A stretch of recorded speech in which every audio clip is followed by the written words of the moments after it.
will let you preside if that's, Why don't you go start first? okay, sure. Good morning, everyone. I am Sam Starks, one of the senior attorneys here at the Cochran firm. And here with me this morning is Jane Lamberti, one of the partners at the Cochran firm, and Ms. Sherry Strayhon, who is our client. And we're here today to talk about a lawsuit that was filed on Friday in the state court of Gwinnett County. It is a lawsuit against a private entity called NAFCARE that provides correctional medical care and treatment to inmates at the Gwinnett County Jail. And some of you may remember that not very long ago, the Cochran firm filed a lawsuit against NAFCARE for the death of a young man at the Fulton County Jail. So this is now the second lawsuit that we have filed against NAFCARE and against its medical staff for not providing adequate medical care and treatment to inmates, which is a serious problem. A serious problem at the Gwinnett County Jail, a serious problem at the Fulton County Jail. So this is a lawsuit that is important not just because of the clients we represent, Ms. Strayhon on behalf of her son as the administrator of the estate of her son, but also Deion Strayhon has an infant daughter, and this lawsuit is also filed on her behalf. But this is a lawsuit that certainly should cause concern to Gwinnett County officials that the medical provider that they have hired to provide care and treatment to their inmates, they are failing to do that. And they're failing to do that in a manner that is negligent and reckless and irresponsible. So this is a lawsuit that seeks justice and accountability for the death of Deion Strayhon. He died because of the negligence of NAFCARE and its medical staff, who failed to provide Deion with adequate medical care and treatment that could have been provided by taking him to the emergency room to get an evaluation and to get treatment. This lawsuit is a wrongful death lawsuit that seeks justice for Deion's infant daughter, Alea, who never got to see her father. She never got to meet her father. They never had an opportunity to spend any time together. She was born shortly after Deion's death. So this is a lawsuit on behalf of Alea, Deion's daughter, for the wrongful death of her father, who was 26 years old at the time he died. We are also seeking accountability on behalf of Deion's family and his estate, and on behalf of his mother, who you will hear from. She is entitled to answers. She's entitled to accountability. She's entitled to know how and why her son died from an ulcer. She's demanding to know, why was he not taken to the hospital? But she also wants to speak out and speak up against the problems that we know of at the Gwinnett County Jail, which within the past year or so, that jail has had 6 or 7 deaths that are under circumstances that show the inmates there are not being provided with adequate care and treatment. There was a GBI investigation into Deion's death, where they interviewed jail officials, they interviewed staff from NAFCARE, they interviewed inmates. And one of the things that investigation reveals is that Deion, during the time he was at the Gwinnett County Jail, he repeatedly and constantly complained about being sick, complained about abdominal problems. He repeatedly and constantly asked for medical treatment. And what you'll hear from Ms. Lamberti is that on the times he was taken to the medical unit, they failed to provide him with the adequate medical treatment that he needed. So we hope this lawsuit will not only hold NAFCARE and its doctors and nurses accountable for their failure to provide Deion with adequate medical care and treatment, but we also hope it will send a message to Gwinnett County officials who, as I said, they should be shocked and outraged to hear or to read this lawsuit and to read and hear what our medical experts say could have been done, should have been done, and had it been done, Deion would be alive and here with us today. So this lawsuit, we think, raises serious questions and serious concerns about the competence and about the professionalism of NAFCARE, but also about the county officials who ultimately have oversight or should have oversight for any contractor that they hire to provide care and treatment to their inmates. Jane? Thanks, Sam. Good morning.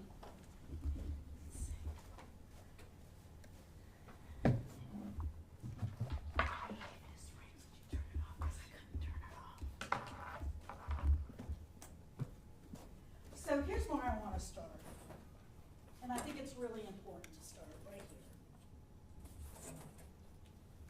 here. One x-ray to save a life. That's all it was. For 4 weeks, this gentleman complained consistently of symptoms consistent with an ulcer. He needed an x-ray to see what was going on. All they did was to keep treating him and treating him and treating him for the same thing, and he kept coming back. He hadn't gotten better. He needed an x-ray. And what he had was an ulcer, okay? And how do you get an ulcer? We get ulcers. They're not a big deal, but they can be a big deal if you don't treat them for 3 weeks. We have acid in our stomach, okay? And that can cause little holes in the lining of our stomach or in the small intestine. His was right here at the entrance between the stomach and the intestines. And it can cause the breakdown in the lining. And the longer you don't treat it, the more time the acid gets in there and burns and eats away at the lining of the stomach. Also, we have bacteria in there called H. pylori. You have a little break, and then bacteria comes in and it eats away at the lining.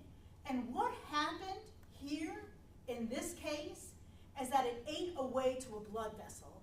The blood vessel burst and he bled to death. That's what happened in this case. And you know, it's important to know, let's back up just a bit.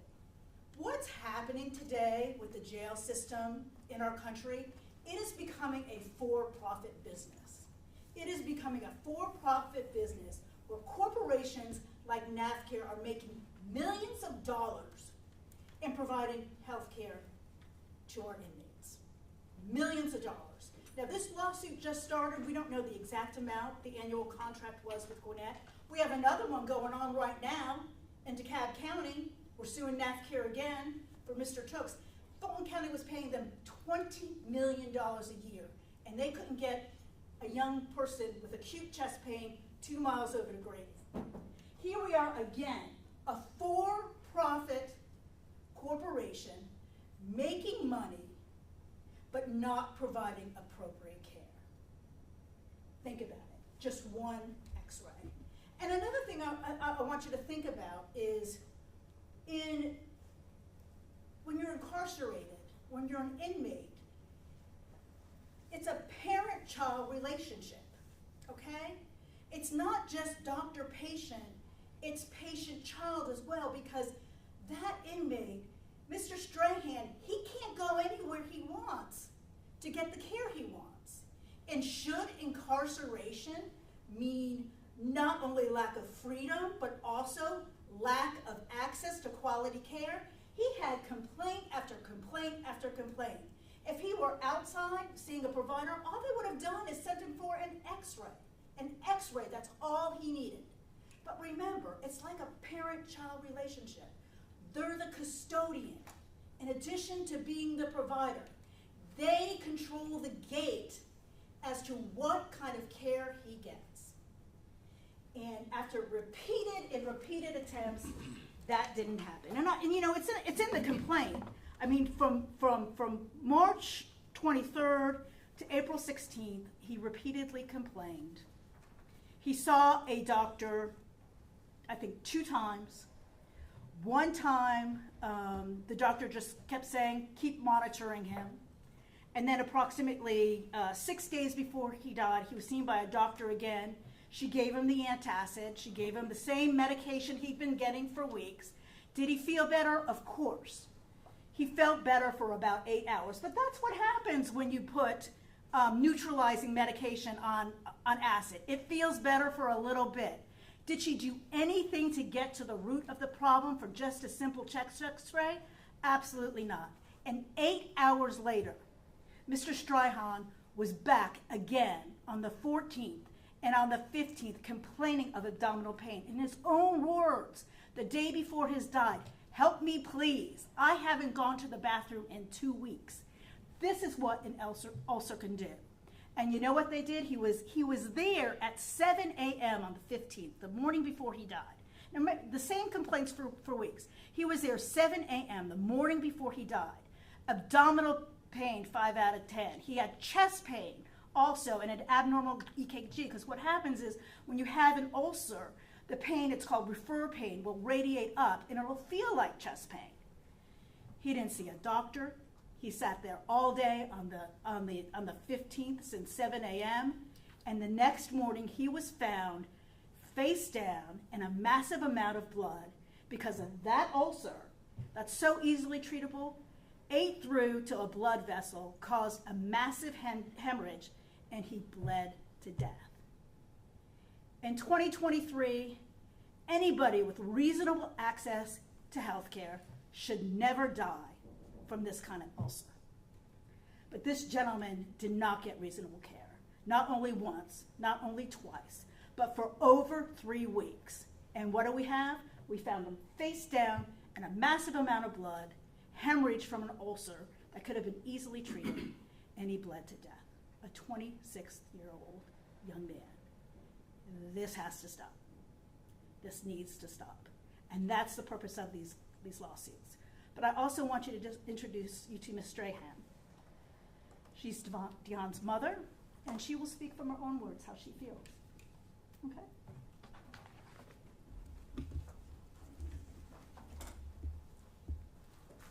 Good morning. I'm just so crushed by this whole thing, and I don't have answers. I don't understand. And I want accountability, not for me, because he wasn't the only one that this has happened to.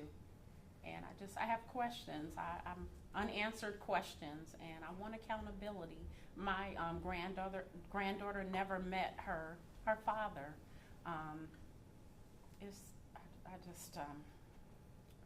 Excuse me.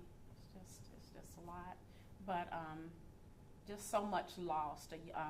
My son, he was such a loving person, just to see him, smile, and he just brought joy to a room. He had so much to live for, and just to be taken away when it could have been prevented. Jane, do you want to take some questions? Sure, Ms. Strayhon, if you have any questions for Ms. Strayhon or for Sam, we would be happy to take any questions. Well, whoever wants to answer, Mr. Strayhon, sorry about your loss, and like she said earlier, this is unfortunately happening all over the country. Just, why was he there? That was the first question I had. Why was he in the Gwinnett County Jail? There was self-defense.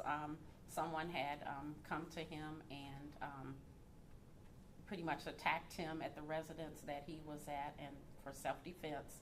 And he was in there with COVID going on. He never, saw a judge or anything, and he was waiting to see a judge, and he was supposed to be released soon. How long was he in? He was there from the first part of November up until he died on April 16th. Was he able to reach out to you? Yes, I talked to him all the time. And what was he saying? What was he telling you, as both attorneys and you have just expressed? What was he saying to you? He was just telling me he was in a lot of pain. He felt he didn't feel good. At one point, I didn't hear from him for a week, so I went up there and just to find out if he, was he still there? Why I hadn't heard from him. And then after a week later, he called and he told me he was so sick he couldn't even get out the bed, and he just laid in the bed. He didn't eat or anything. He laid in the bed for a week. So he constantly complained about abdominal pain, and that they weren't seeing him. A lot of times he went down, and he she mentioned he went the day before he died. He called me and told me he was going. It was early, and he was going to medical. And then I didn't hear from him all day. And then he called that night and said that he sat there all day and nobody saw him, and that he was gonna see someone in the morning. And someone knocked on my door, and he ended up passing away at like 5 a.m. But he constantly complained about the pain and not getting treatment. Had he had any prior, health issues before that? No. Mm-mm. Yeah, no idea that he had an ulcer. How old is your granddaughter? She'll be 2 on June 11th of this year. And what do you tell her about your son, her father? That even though he never met her, he loved her. That's all he talked about was, seeing his daughter and being there for her, and being with her. And that's all he talked. And just so we're clear, I want to follow up on the question about why he was there. I understand the question, but it has no relevance or bearing on whether or not they should have provided him with adequate medical care and treatment. When you're at a jail, that in essence means that you have not had a trial, you have not been found guilty of anything, otherwise you'd be at a prison. So when we talk about people who are at jails, we're talking about people who are waiting to go to court, waiting to go to trial. So he was there for several months, waiting to go to court, innocent until proven guilty. Could you answer this? Because often we hear that people in these situations, first of all, need not have been based on the charges. Can you elaborate if that was something that maybe, every county, every jurisdiction has their own measure? Was he there maybe unnecessarily? I can't speak to that as it relates to Deion's situation, but what I can say, and this is Sam Starks' view and opinion about this, I don't think it's a coincidence that in Gwinnett and in Fulton, where we have a disproportionate number of men of color in these jails, I do not think it's a coincidence, and I believe that part of this process that these, as Jane described, these for-profit corporations, part of their thinking about as it relates to these inmates, I don't think they see them as being human beings. I don't think they see them as their friends or their family members. I think they see them as people who they don't deserve any better. And that's unfair, that's illegal, that's not how it works. When was he put in, and My recollection is that he came into the jail the November before he passed away that following April. When did the ulcers start? I'll speak Jane to can that. address Sure. that. The symptoms began on March 23rd, and he complained of abdominal pain, nausea, and vomiting. And, you know, we don't have a problem with taking a little bit of time to see if the medication was working. But they kept applying the same medication, without looking as to what's going inside. And folks, things like x-rays and CAT scans wouldn't be necessary if we could just look on the outside and know what's happening on the inside. These are basic routine tests that, again, a chest x-ray at any point, even as late as April 15th, his life could have been saved. And he had these complaints continuously from March 23rd through April 15th. And all they kept doing was putting a Band-Aid on something that needed a different type of intervention. Were you able to look at all the medical records? We don't know if we have all the medical records, but we have the medical records. And when you file a medical malpractice action in Georgia, you must have an expert within the same field of expertise alleging at least one act of negligence. We have two experts, both specialize in correctional facility medicine. Dr. Bradbury, who's right here in Georgia, and he executed an affidavit saying this violated the standard of care. Absolutely violated the standard of care.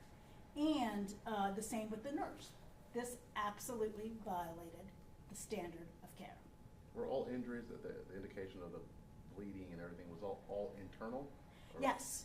Well, what happens is that it's internal, and that's what causes the pain and the increase. There's two things. One is that when they give you some medicine that neutralizes the acid, but then when that wears off for more acid, it irritates the linea again and eats even further. Okay? And then another thing that happens is when you get blood in places that it's not supposed to be, that can be irritating too. And so what happened in this case is that the artery going to the ulcer ruptured, and the blood all accumulated in his gastrointestinal tract, and you vomit it out. So through the process of his death, you know, he's got all this blood building up. He loses too much blood. It can could go down into his lungs, interfere with his ability to oxygenate, and he was found dead on the floor. Does that answer the question? During this process, were there any indicators, like in his stool, or was he throwing up in his? Yes, absolutely. You will look in our complaint. He's alleging nausea, vomiting, can't use the bathroom, abdominal pain, 5 out of 10, 5 out of 10. And all they're doing is treating him for the symptoms and not looking for the underlying cause. And again, you have to think of in an inmate situation as a parent-child relationship. This gentleman could not get care unless those doctors allowed him to. It's not like you or I, if we were going to a doctor and they constantly didn't do anything for the pain, well, we can walk into an emergency room, or we can walk into another primary care center. No. He was stuck with a for-profit corporation who kept treating his symptoms the same way, not resolving them, and this resulted in a routine medical problem. Remember, this is an ulcer. This is an ulcer. People shouldn't be dying of an ulcer. This care is outrageous.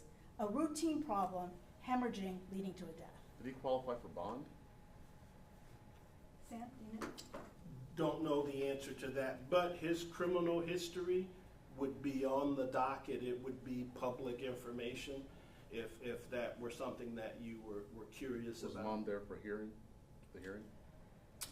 I'm not familiar with whether there was a There hearing wasn't a hearing. as it relates to him being in custody.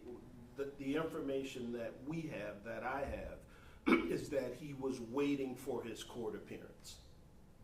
So other than the first appearance where he's brought up on charges, that's been it, and that generally happens in that jail facility. Well, it depends. I mean, sometimes it does, sometimes it doesn't. But his criminal docket that would be still on the record in Gwinnett County would show when he was taken into custody, why, what the pending charges were, and when his next court date was. Is there anything you care to offer about this NAPCare, their track record, anything? Well, their track record in Metro Atlanta is not very good. We know that from our Fulton County case. We know that from this particular case. It's my understanding that NAFCare has 3 contracts with jails in Metro Atlanta, but they are throughout the United States. If you Google NAFCare, I think you will see lawsuits that have been filed against them. I recently saw on one of your local TV stations where the Department of Justice filed a lawsuit against NAFCare for false billing, for billing them for treatment supposedly that they never actually provided to the inmates. So again, it seems to me that Jane has touched on part of what we believe is the problem. If you are a for-profit business with the task and the responsibility to treat and care for these inmates, that could affect your incentive as it relates to providing them with adequate medical care and treatment. The county has an absolute duty to do it. It's the county's responsibility. They have hired this correctional medical provider to fulfill that duty, which is why I say the county should be shocked and outraged by what happened to Deion Strayhon. Where does the responsibility lie in terms of the county and this medical provider? Jane, do you want to? Well, my point is this with the county. If you're gonna privatize it, just because you put it in the hands of a private company, you need to make sure that they're doing their job. And so ultimately, how many times do you keep selecting the same corporation? And I wanna know too, one of the things my paralegal manager, Vicki Amos, found out in some research is, just, was it last week, Vicki? When was the? It was this year. It was this year, there was a what, 24 million? Yeah. A $24 million verdict against NAFCare in Washington State. It's systemic. It's systemic, and ultimately, if the county's gonna privatize that care, then they should be looking at why they keep hiring the same corporation. Offhand, can you quickly recap who are the inmates that are listed in the lawsuits for Fulton and DeKalb? Tyreek Tukes is the inmate from the Fulton County lawsuit against NAFCare. It is a wrongful death case. And then for this case, Deion Strayhon is the decedent, the son of Ms. Strayhon. That's Gwinnett. That was about DeKalb. You mentioned DeKalb earlier, right? The lawsuit is filed in DeKalb, the Tukes lawsuit, but it arises from the Fulton County Jail. So there's a Fulton County Jail NAFCare case that we have, and then a Gwinnett County Jail NAFCare case, both wrongful death, when they could have taken these young men to the hospital, but didn't. And so the question is, why? You touched on a little bit with the process of the inmate who gets sick and then he has to see someone before he can go to the doctor. Walk us through those steps. Sure. So I haven't seen the formal policies and procedures. Again, this is Jane Lambert's opinion on how it happens based on the research that I've done, is ultimately you go in there, you're evaluated by a nurse, then she goes and raises the complaint up to the physician level, and then they just simply make a request. It's like getting a consultation to a gastroenterologist across the way. This patient needs to be transferred to the emergency room, or this patient needs to be transferred for a GI consultation. And it can be as simple as getting a sheriff's car, putting him in the back of the sheriff's car, and driving him over to the emergency room, just like you would do for a friend. I have one last question for Mom. What are you hopeful for out of this suit that you would like to see occur? I would like to see justice overall, like I say, not for just my son, but for others. You know, there are other mothers and family members that had to deal with this, and I think something needs to be done. There needs to be accountability and, you know, justice for my granddaughter, but overall for everyone, because it's something that needs to stop. They need to have accountability and provide some answers as far as why this is happening. And real quickly, can you just tell us about your son and how you would like to have him be remembered? I would say, full of life, full of joy. He was just a happy person, and whatever he did, he worked hard at it, and he was looking forward to being a father. But he was just a kind-hearted person that was there he lift people up. I didn't know until a lot of things that he did until his, at the funeral, a lot of people came up and spoke and said how he helped people with transportation and, helped them when they needed money and encouraged them. So I think he was, I know that he was an encouraging person that loved people and loved to help people. Do you have, Thank you, folks. does he have siblings? No, he was my only child. We have some handouts. Thank you all for coming. We have some handouts for you in the back, copies of the lawsuit. Did you have any other questions? You good? Oh, you guys, Okay. take care. Thank you. Thank you Thank for you so coming. We much. appreciate it. And we have a copy of the complaint that we can hand on out if you